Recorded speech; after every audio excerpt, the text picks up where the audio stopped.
Assalamu alaikum wa rahmatullahi wa barakatuh. Welcome to the Middle Nation Podcast. This is episode number 8.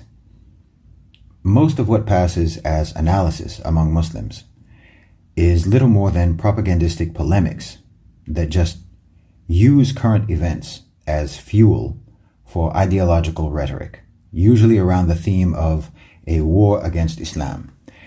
It is, frankly, just a lot of noise. No one bothers to really examine in any depth what is happening in the Muslim world, how or why, or even actually by whom. This is the case with any crisis or conflict that may be trending on your social media feed. The Uyghur, Palestine, Afghanistan, Syria, the Rohingya, Somalia, you name it. There's a lot of emotion, but very little, if any, genuine analysis or serious research. The same honestly applies to most other issues as well, cultural issues, social trends, religious opinions, and so on. Everybody has a lot to say, but no one really takes the time to look into issues carefully enough to understand them rather than just broadcast their knee-jerk reactions to them. So let me talk a little bit about some of the fundamentals of doing proper analysis. Let's say you want to look at a situation in a particular country. Well, first, you need to undertake a review of that country's geopolitical dynamics. That will include the literal geography of the country, and if appropriate, the region in which the situation you want to analyze is taking place. What are the geographic factors at play here? What are the constraints? Is this an urban or rural environment? Is it coastal, barren, in the mountains? What? Who are their geographic neighbors? What are the conditions there, and how do these impact the society? Then you also want to do a brief scan of the history, what has been going on before the current situation occurred. Next, and this is incredibly important, you need to look at that country's demographics, the median age of the population, the size of the workforce, the ethnic makeup, the rate of emigration out of the country, literacy and general education levels, so on and so on. All of this will tell you, if you understand the ramifications of these figures, an enormous amount about the context of the situation you are analyzing. And even with this, you will want to look at the demographic history. Has the median age been rising, meaning that the birth rate has not been keeping pace, and a once robust workforce is now declining, taking skills and productivity along with it? Does the country or region have a low median age, meaning its best days may be ahead of it? So on and so on.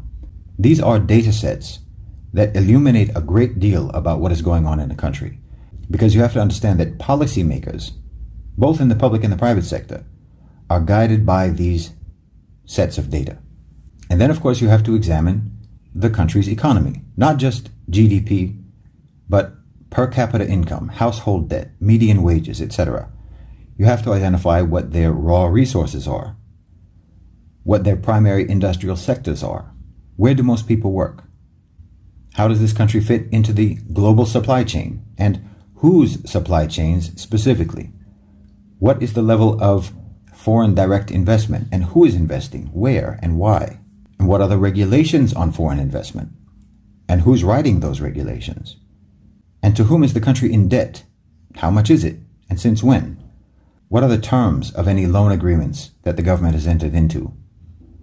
What's the role of the IMF or international development banks in that country? If there have been billionaires created over the past decade, for example, who are they and what is their business sector? What is their relationship with the ruling parties in the government? What's the wealth gap, and has it been growing? The answer is usually going to be yes. Again, the answers to all of these questions will reveal most of what you need to know to understand what is happening in any country and why. Now, it's also crucial, of course, to then situate the country or issue within the overriding context of global power dynamics, which I outlined briefly in the last podcast. Because no country exists in a vacuum, and every country is subject to the interests and agendas of the super sovereign floating imperial system of private sector corporate power. the crusaders of capital. Finally, the last step will be to process all of this information through interpretive Islamic knowledge to enable you to identify what it all means and ideally how the situation should be properly and constructively addressed. You'll have to process this information through Islamic values and principles, through our morals, through the Sharia and fiqh, and of course through the concept of maslaha, the public interest. Now, one of the other things that you will need to contemplate here is, what is Shaitan's role in this situation? What is he doing? Who is he using? And what are the predictable steps in his plan for achieving the outcome we all know he wants to achieve?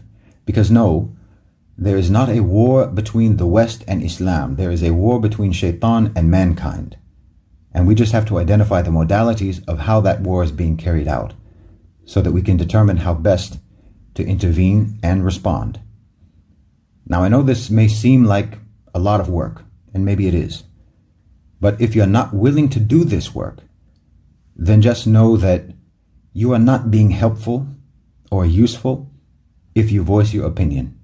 And you may, in fact, be doing considerable harm. So I hope this podcast was useful for you. And I hope that you can apply these methods when you're trying to analyze situations in the Muslim world or the situation of Muslims in any part of the world. Jazakum Allahu khairan wa assalamu alaikum.